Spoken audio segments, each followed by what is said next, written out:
if we know that the market has traded from the high here, lower, what is the lunch hour going to do?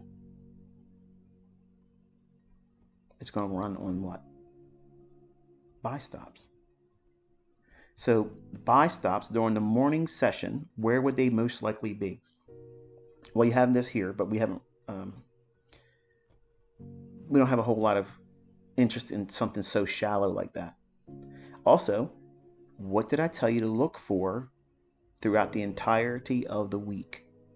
If there's an opening gap on Sunday, you extend that through the entire week.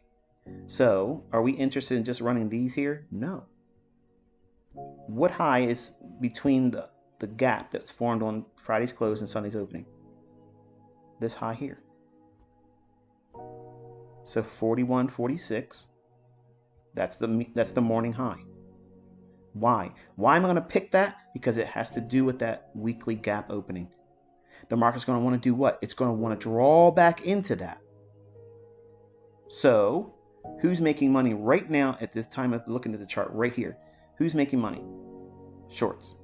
So where's their stop? Yes, they're right here, but more specifically, they're right there. Because this high is forming when? At noon. You're already in the lunch hour. You're already in the lunch hour. That's not a high that runs the AM session high. I'm not saying the highest high. I'm saying the most recent high. Because why? Think, folks, think. As the market's dropping, if they're short, what are they trying to do with their stop loss? Jam it down to the next relative high. Because they don't want to see the high taken, so their stop loss is going to be put just above it. So that's why you're going to focus right here. You understand that? I know you can't answer me, but think about it.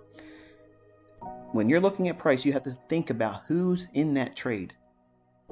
How are they managing that trade? What is the worst case scenario for them on a nightmare level that if they think it's going to keep going lower, say in their mind they think it's going to go to 4,000 even. I'm not saying that, but I'm saying that there's traders that think that kind of stuff all the time.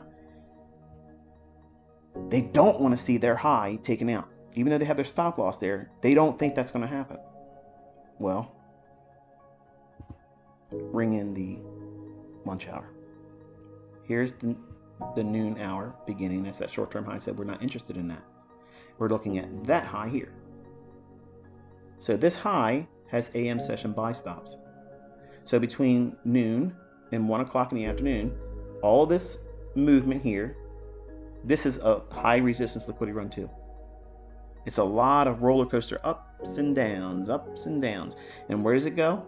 Ultimately, right where I mentioned that we'd see logically the AM session most recent high that would be considered a high for trailed stop losses while the market dropped in the morning session. Real important, folks. If you don't have that recorded, if you didn't hear it properly, listen to it several times in the video because it's very plain language. It's plain language. It's plain English. It's very simplistic. But if you're new to trading, if you're new to speculation, and or even using a stop loss, because there's a lot of people out there just don't even use a stop. Those that use a stop think like that because that's what retail books and logic teaches them to do. I'm telling you how to be a carnivore. I'm teaching you how to be a predator to go after these retail-minded theories because they're flawed. They're designed to fail. They're absolutely leading you into the slaughterhouse. You're following all this Judas theory. You don't identify it because you think it's just, well, it's randomness that got me stopped out and I'll just hopefully win the next one. No, you're losing because you are trained to lose. You're taught well. Lots of books and lots of authors out there keep promoting that garbage. It's not real information. It's misinformation. So the buy stops that are resting above this high here, we run through that. Where? Post lunch on the other side at 1:30. 1:30's here. We're missing it by that's a minute or two. One more time it runs it. But look at this high here. Go back and look at your charts. Your jaw will drop. Go over to this volume imbalance right there. This candle's opening price, which is the low of the volume imbalance. That tick is the very tick high of that candle right there. So how far can it go above this high to run the stops. Well, look to the left up. What do you see? You see this wick. Consequent encroachment is just above that. That's not reasonable. If it's going to run there, it's going to run a little bit higher. So that means it's going to go above this. So what's above that? Volume imbalance. Bam, hits it. Failure. You're thinking bull flag. You're thinking it's going to continue higher. It's not. Only thing it's done is reverted back to that weekly opening gap. And it's broken above it here to do two things. Take out the stops here that were trailed for shorts.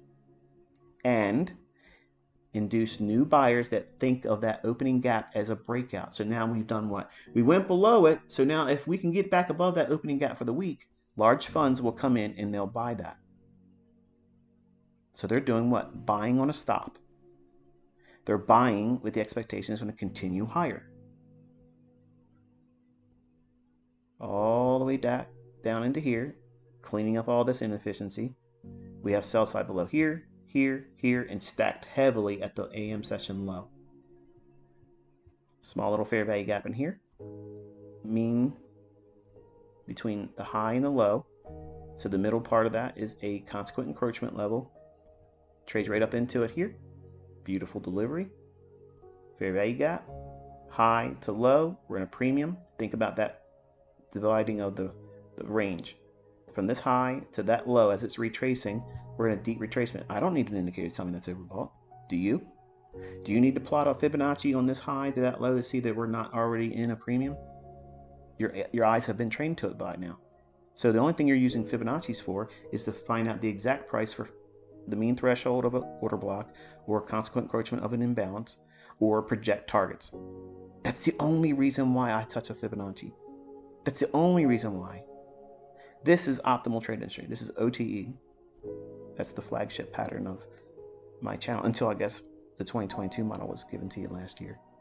The market breaks down below 41.40 and a quarter, comes back up, hits it, fills in a fair value gap there, breaks lower, small little imbalance here.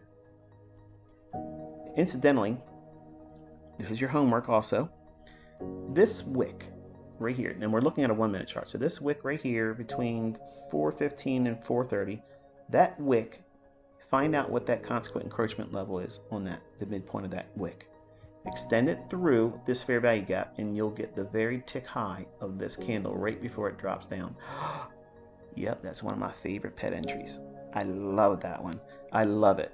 And it'll serve you well when you know what you're looking for. Don't take my word for it. Go in and look at your chart and you'll see it.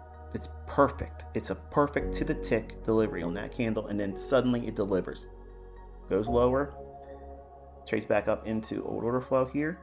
One more time. What do you see here? 1, 2, 3. Breaks lower. What's below these relative equal lows? Sell side. So the market went up here for buy stops, then ran down below these lows that was engineered. Starts rallying. Someone's going to buy that. They see this is a bull flag. It rallies up. Oh, it's going to break out. It's going to trade up to here. Even if they don't think it's going to break out, retail logic thinks, okay, this is resistance, so hold it until it gets to that level because that's our target.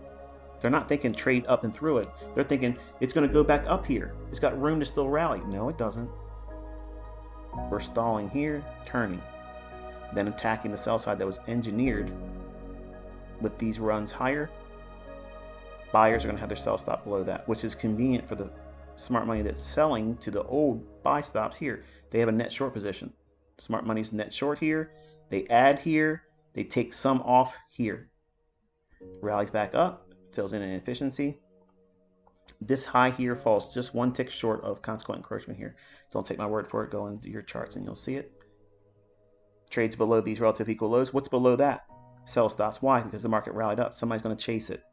They'll chase it and buy it up here and put their stop loss down here. You don't think they can do that or think they won't do that? Look at social media. They're doing it all the time. The market drops, attacks the sell side here. That's a partial, and then bang, right below the morning session low. Smart money sells short, adds the shorts, takes partials, adds the shorts, covers at terminus, below the morning session low. And then, and only then, the market goes back into sloppy choppiness.